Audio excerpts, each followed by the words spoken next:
পাঁচুরে, বাজারে যে আগুন লেগেছে, এ বৃষ্টিতে সবজি দাম শুনে তো আমার হার্ট ফেল হয়ে যাওয়ার দশা। মনে হচ্ছে যেন সোনার দামে পটল কিনছিবে। হরেন্দা, তুমি হাত ফেল করবে না। তোমার তো হাত তো মহাজনের দাম শুনে এখন সিমেন্টের মতো শক্ত হয়ে গেছে, তাই না? তাছাড়া আমরা তো পকেটে টাকা নিয়ে নয়, শুধু বাজারের গন্ধ শুকতে এসেছি ফিরিতে। বাজারের হাওয়ার বৃষ্টির জল নিয়ে তো বাড়ি চলে যাবো। হি হি হি।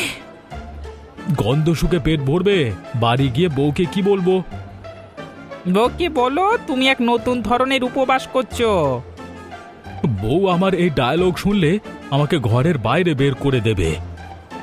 তবে এক কাজ করো, এই বৃষ্টির জলগুলো বোতলে ভরে নিয়ে যাও। বলো মহাজন আজকে এই জল বিক্রি করছিল কোটি কোটি টাকায়, অনেক কষ্টে তোমার জন্য সামান্য এনেছি। চুপ কর পাঁচু, তুই তো দেখছি আমার জীবনের সব থেকে বড় কমেডিয়ান। হ্যাঁ, এখন চল দুটো লঙ্কা চুরি করে হলেও ব্যবস্থা করি, চল। চুরি? এই না না না না, মহাজনের লোকগুলো কিন্তু লঙ্কা চুরি করলে তোমার নাক কান কেটে লঙ্কার আচার বানিয়ে ফেলবে, সাবধান। বাবারে বাবা। শোনো তোমরা সবাই, জমিদার দাম আরো বাড়াবে। যারা টাকা দেবে না তাদেরকে বলো ঘাস খেতে, নয়তো মহাজনের কাছে এসে আমার প্রশংসা করতে। আমি 1 টাকাও দাম কমাবো না। এই পটলগুলো এখন হীরের মতো দামি, এদের দাম বাড়াতেই হবে। মহাজন, সবজিগুলো যে পচে যেতে শুরু করেছে, বেশি দামের আশায় রাখলে তো সব শেষ হয়ে যাবে। পচতে দাও, পচলে আরো দাম বাড়বে। তোমরা কি জানো না আজকাল পচা জিনিসও ভিডেজ বলে বিক্রি হয়? যদি কেউ পচা টমেটো নিয়ে প্রশ্ন করে, বলো এগুলো বিশেষ ফার্মেন্টেড টমেটো, দাম আরো বেশি। গরিব লোকগুলো তো না খেয়ে মরবে, তারা তো আপনার কাছে হাত জোড় করছে সামান্য সবজির জন্য। না খেয়ে মরবে, মরুক। গরিবরা মরলে বাজারের চাহিদা কমবে। কিন্তু মহাজন, যদি সরকার কোনো ব্যবস্থা নেয়, যদি পুলিশ এসে এই মজুত করা সবজিগুলো দেখে ফেলে? সরকার আর পুলিশ আমার সাথে তাদের ভালো সম্পর্ক আছে। তারা নিজেরাও তো আমার কাছ থেকে ফ্রি সবজি নিয়ে যায়। তোরা শুধু দামটা ঠিক রাখ। আমরা আমরা বুঝতে পেরেছি মহাজন, বুঝতে পেরেছি। আরে ঝুমা, আজ রাতে এক মুঠো ভাত আছে, কাল সকালে কি হবে কে জানি। চিন্তা করিস না দিদি, আমি কাল জঙ্গলে গিয়ে কিছু বুনো শাক তুলে আনবো, ওটা দিয়ে চালিয়ে নেব। সত্যি বলছিস? এই গরিবের জীবনটাই তো এমন, জল খেয়ে বেঁচে থাকা আর মহাজনের নাম জপ করে দুঃখ ভোলা।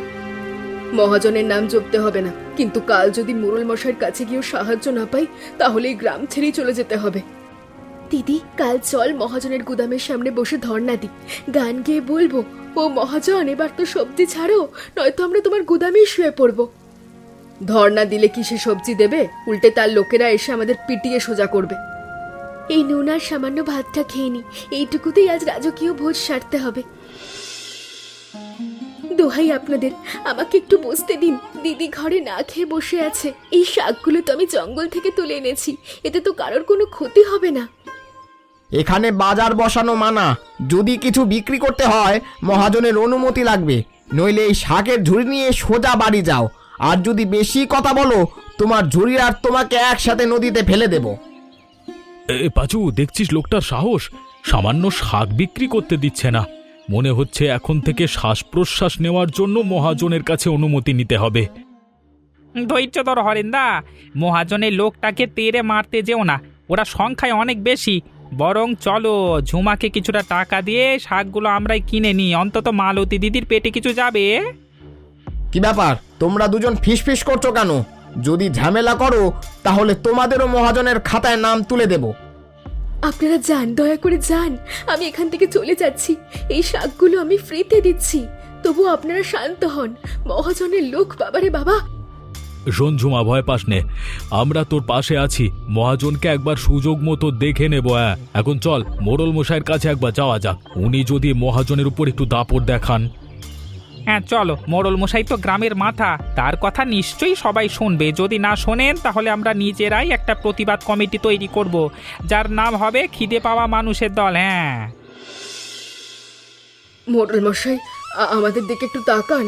মহাজন সব আটকে রেখেছে, আমরা একেবারেই না খেয়ে আছি। নিজের চরকায় তেল দাও মালতী, আমি কিছু করতে পারবো না। মোড়ল মশাইয়ের মূল্যবান সময় নষ্ট করবেন না মালতী। আপনার মতো শত শত লোক প্রতিদিন নালিশ জানাতে আসে। আপনি বরং যান, গিয়ে নিজের কাজ করুন। মোড়ল মশাই এখন একটা খুব গুরুত্বপূর্ণ কাজে যাচ্ছেন। খুব গুরুত্বপূর্ণ কাজ? গ্রামের মানুষ না খেয়ে মরছে, এর চেয়ে গুরুত্বপূর্ণ কাজ আর কি হতে পারে? ভোট? তোমরা তো কোনোদিনই আমাকে ভোট দাওনি। আমাকে ভোট দেয় যারা টাকা দিতে পারে, তোমাদের মতো গরিবরা নয়। আর শোনো, আমাদের পেটে যে আগুন জ্বলছে, সেই ব্যথাটা কি একবারও আপনার মনে পড়ছে না? ঠিক আছে, যখন আপনার বিপদ হবে তখন দেখবো কে আপনাকে সাহায্য করতে এগিয়ে আসে। আমার বিপদ? হ্যাঁ, আমার জীবনে কোনো দিন বিপদ আসে না। উহ উহ, বড় অন্ধকার। কেউ আছো? একটা আলো দাও, আমি অন্ধ হয়ে যাচ্ছি। এই জঙ্গলটা যেন আমাকে খেয়ে ফেলবে। আমি তো ভেবেছিলাম আমি সব থেকে শক্তিশালী। মনে হচ্ছে এই রাতটা কোনোদিন শেষ হবে না। মালতীর সেই কথাটা কেমন যেন মনে পড়ছে। বাঁচাও, কেউ আছো? আমাকে বাঁচাও, আমার জীবন শেষ হয়ে গেল। আমি আর কোনোদিন কারোর সাথে খারাপ ব্যবহার করব না। আমাকে একটু সুযোগ দাও। দিদি, একবার খালের পাড়ে যাবি নাকি? যদি কিছু মাছ কুড়িয়ে আনা যায়। যাবি বলছিস? চল। ওটা কে বলতো? কোনো মানুষ নাকি? সে যেই হোক, এই রাত ভিড়েতে ঝড় বৃষ্টির দিনে আমাদের ওর সামনে এগিয়ে যাওয়াটা ঠিক হবে? আরে ঝুমা, যদি কোনো মানুষ হয় তখন আমাদের এগিয়ে দেখা উচিত।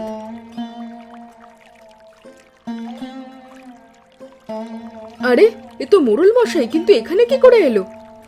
এ তো অজ্ঞান হয়ে গেছে। ঝুমা, আমাদের এক্ষুনি ওনাকে কুটিরে নিয়ে যেতে হবে। হ্যাঁ হ্যাঁ দিদি, সেটাই কর। চলো, আমাদের মোড়ল মশাইকে কুটিরে নিয়ে যাই, তারপর জ্ঞান ফিরলে দেখা যাবে কোন। আমি কোথায়? এই ঘরে আমি কি করে এলাম? মালতী, তুই? মশাই, আপনি আমাদের কুটিরে আছেন। আমি তো খালে পড়ে গিয়েছিলাম, তোমরা আমাকে কিভাবে পেলে? কাল রাতে আপনাকে খালের পাহাড় থেকে আমরা কুড়িয়ে এনেছি, আপনি অজ্ঞান হয়ে গিয়েছিলেন। আপনি একটু চা খাবেন? যদিও আমাদের কাছে ভালো চা পাতা নেই। চা লাগবে না মালতী, আমি তোমাদের সাথে এত খারাপ ব্যবহার করেছি আর তোমরা আমার জীবন বাঁচালে। তোদের জন্য কিছু করতে পারলে? আমরা কিচ্ছু চাই না মোড়ল মশাই, আমরা চাই গ্রামে শান্তি ফিরে আসুক, আর মহাজন যেন তার সবজি নিয়ে এমন বাড়াবাড়ি না করে যাতে গরিবরা না খেয়ে মরে। তোমরা নিজের কথা না ভেবে সকলের কথা ভেবেছ। সত্যি তোমাদের মন কত ভালো। মহাজনকে একবার উচিত শিক্ষা দিতে হবে। আপনি তো এখন সুস্থ, এবার চলুন তাকে গিয়ে একটু ধমক দিন যাতে সে সবজির দাম কমায়। আমি খুব ভুল করেছি, আমাকে ক্ষমা করো। আজ থেকে আমি তোমাদের পাশে দাঁড়াবো। আমি কাল রাতেই বুঝেছি টাকা আর ক্ষমতা মানুষকে অন্ধ করে দেয়। আজ থেকে আমি তোমাদের বন্ধু। আপনি ক্ষমা চাইবেন না মোড়ল মশাই, আপনার জ্ঞান ফিরে এসেছে, এটাই আমাদের সব থেকে বড় আনন্দ। আপনি শুধু আপনার দায়িত্বটা পালন করুন, এই গ্রামের মানুষের দিকে একবার তাকান। পাঁচু, দেখলি মোড়ল মশাই আজকে মালতী দিদির কাছে ক্ষমা চাইছেন। শান্ত হও হরেন্দা, আমাদের ভাগ্য খুলে গেল মনে হচ্ছে। এবার যদি উনি আমাদের সবজিগুলো কম দামে দেন। মোড়ল মশাই, আমরা এখন থেকে আপনার নিরাপত্তা দেব, আর যদি কেউ আপনাকে আবার খারাপ কথা বলে তাহলে আমরা তাকে বুনো শাক খাওয়াবো। তোমরা ভেবো না আমি এখন শুধু তোমাদের জন্যই কাজ করব। প্রথমেই মহাজনের কাছে যেতে হবে, তাকে বোঝাতে হবে গ্রামের ঐক্য কতটা শক্তিশালী। আমরা সবজি বয়কট করব। মহাজন তার পচা সবজি নিয়ে বসে থাকুক। আমরা আজ মাছের ভোজ করব। হ্যাঁ, ইলিশ মাছের ভোজ, যা খেতে মহাজনও তার গুদাম ছেড়ে চলে আসবে। ইলিশ মাছ? অত মাছের দাম কে দেবে? আর এত মানুষের জন্য রান্না করা? মোড়ল মশাই, আপনি কি সত্যি বলছেন? আমি দেব দাম। রান্না করবে মালতী আর ঝুমা। তোমাদের রান্নার সুনাম পুরো গ্রামে আছে। আমরা প্রমাণ করব সবজি ছাড়া এই পৃথিবীতে আরো অনেক ভালো খাবার আছে। ইলিশ মাছের ভোজ দারুণ হবে তো। মোড়ল মশাই, আমি এখনই যাই জেলের কাছে খবর দিই। সাবধান, মহাজনের কানে যেন কোনো খবর না যায়। এই আয়োজনটা হবে চুপিসারে। আমরা কোনো ভুল করব না মোড়ল মশাই, কিন্তু এত ইলিশ ভাজার জন্য তেল আর মশলা লাগবে, সব কিছুর ব্যবস্থা করতে হবে। সব মাছ আমি নেব, পাইকারি দরে সব আমাকে দিয়ে দাও। দাম নিয়ে চিন্তা করো না, আমি তোমাদের সব টাকা দিয়ে দেব। মোড়ল মশাই, এত মাছ নিয়ে আপনি কি করবেন? পুরো গ্রামের জন্য মহাজন আমাদের সবজি দিতে চাইছে না, তাই আমরা ইলিশ দিয়ে বদলা নেব। তোমরা শুধু মাছগুলো পরিষ্কার করে দাও। দারুণ আইডিয়া মোড়ল মশাই, আমরা তো ভয় পাচ্ছিলাম এত মাছ পচে গেলে কি হবে। আপনি আমাদের বাঁচালেন। আপনার এই কাজ মহাজনের মুখে চুন কালি দেবে। তোমরা শুধু এই কথাটা গ্রামে কারোর কাছে বলবে না, এটা টপ সিক্রেট। আর শোনো, ইলিশ মাছগুলো যেন একদম তাজা থাকে, গ্রামের মানুষেরা যেন সেরা মাছ পায়। নিশ্চিন্ত থাকুন মোড়ল মশাই। মালতী, তুমি রান্নার দায়িত্ব নাও। আজ তোমার হাতের রান্না সারা গ্রাম খাবে। আমি? এত বড় দায়িত্ব মোড়ল মশাই? আমার তো সামান্য এক হাঁড়িতে রান্না করার অভ্যেস। এত মানুষের জন্য রান্না, যদি কোনো ভুল হয়ে যায়? ভুল হবে না দিদি, আমি তোমাকে সাহায্য করব। কোনো ভয় নেই মালতী, আমি সব ব্যবস্থা করে দিচ্ছি। ঠিক আছে মোড়ল মশাই। চিন্তা করো না, আমি এখনই লোক পাঠাচ্ছি, যা লাগবে সব চলে আসবে। আজ থেকে তোমার এই কুটিরটা হবে আমাদের গ্রামের প্রধান রান্নাঘর। দিদি, কি দারুণ গন্ধ বেরোচ্ছে দেখেছো? গ্রামবাসী আজ পেট ভরে খাবে। আমি ভাবছি মহাজন এই গন্ধ পেলে তার পচার সবজি নিয়ে এখানে কি চলে আসবে। ওর কথা বাদ দে ঝুমা, মন দিয়ে রান্না কর। নুনটা ঠিক আছে কিনা দেখ, আর দেখ ইলিশ ভাজাগুলো একদম মচমচে যেন হয়, নয়তো কিন্তু মোড়ল মশাই রাগ করবেন। পাঁচু, এই গন্ধটা শুঁকে দেখ, মনে হচ্ছে যেন স্বর্গে এসে গেছি। আরে বাবা, তোমরা এত গল্প করো না, একটু হাত লাগাও। তোমরা দুজন তো শুধু গন্ধ শুকতেই এসেছো, নাকি একটু সাহায্যও করবে? অবশ্যই সাহায্য করব মালতী, কি করতে হবে বলো। আমরা তো এখন থেকে তোমার প্রধান সহকারী, শুধু ইলিশ ভাজবার টেস্ট করবার সুযোগ দেবে কিন্তু। যদি এই ইলিশ মাছগুলো শেষ হয়ে যায়, তাহলে তো কাল আবার সেই বুনো শাক খেতে হবে।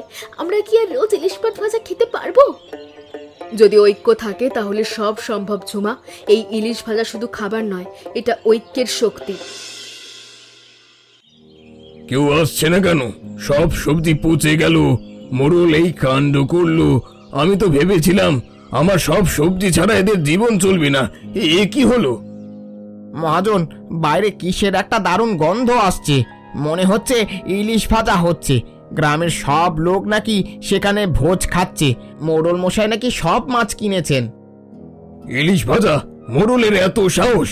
আর আমার সবজি? এই পচা আলুর গন্ধ তো আমাকে পাগল করে দেবে।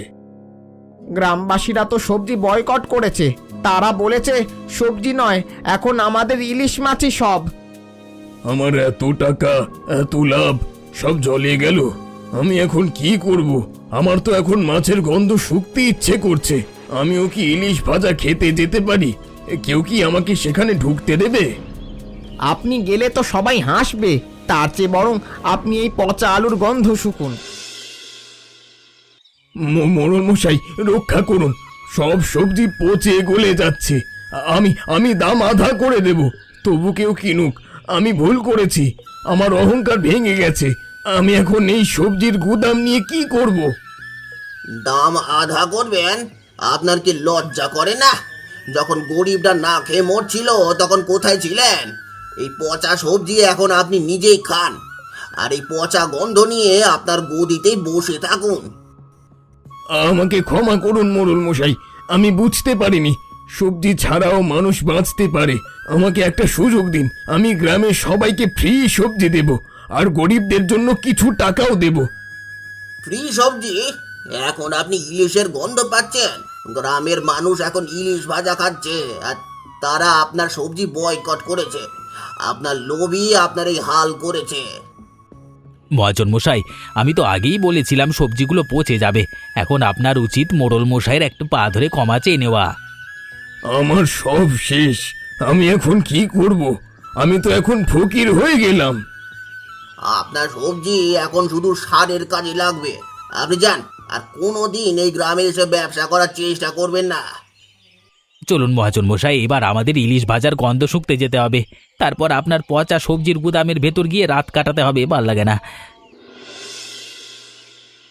এই গরম খিচুড়ি আর মচমচে ইলিশ ভাজা খেয়ে দেখুন, আপনার জন্যই আজ আমাদের এই আনন্দ। আজ যেন মনে হচ্ছে গ্রামে এক নতুন উৎসবের শুরু হলো। আজকের এই ভোজ কোনো উৎসবের চেয়ে কম নয়। মালতী, ধন্য তুমি। তোমার মতো দয়ালু মানুষ না থাকলে আমার চোখ খুলতো না। এই ভোজটা আমার জীবনের সেরা ভোজ।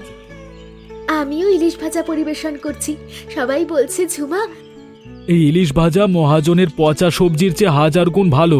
এখন থেকে আমরা ইলিশ ভাজার জন্য মহাজনকে আর ভয় পাবো না। আমি তো ভাবছি এই ইলিশ ভাজাগুলো নিয়ে একটা গান তৈরি করব। গানটার নাম হবে মহাজন কাঁদছে গ্রামবাসী হাসছে। সবাই পেট ভরে খান আর নিতাইকেও ডেকে আনুন, ওকেও আমাদের সাথে বসতে দিন। আমরা তো আর মহাজনের মতো নই যে খাবার থেকে কাউকে বঞ্চিত করব। পুরুল মশাই, কেমন লাগছে ইলিশ ভাজা? এটা কি আপনার বাড়ির খাবারের থেকেও ভালো? এর স্বাদ অন্যরকম ঝুমা। এর মধ্যে ভালোবাসা আর ঐক্যের স্বাদ আছে। ঐক্যের জয় হলো ঝুমা। আজ থেকে আর কেউ আমাদের ওপর দাপট দেখাতে পারবে না। আমরা বুঝেছি একে অপরের পাশে দাঁড়ালে সব সমস্যার সমাধান হয়ে যায়। আমরা প্রমাণ করলাম অভাব নয়, ঐক্যই আসল শক্তি। আর এই ইলিশ ভাজার গল্পটা গ্রামের সবাই মনে রাখবে।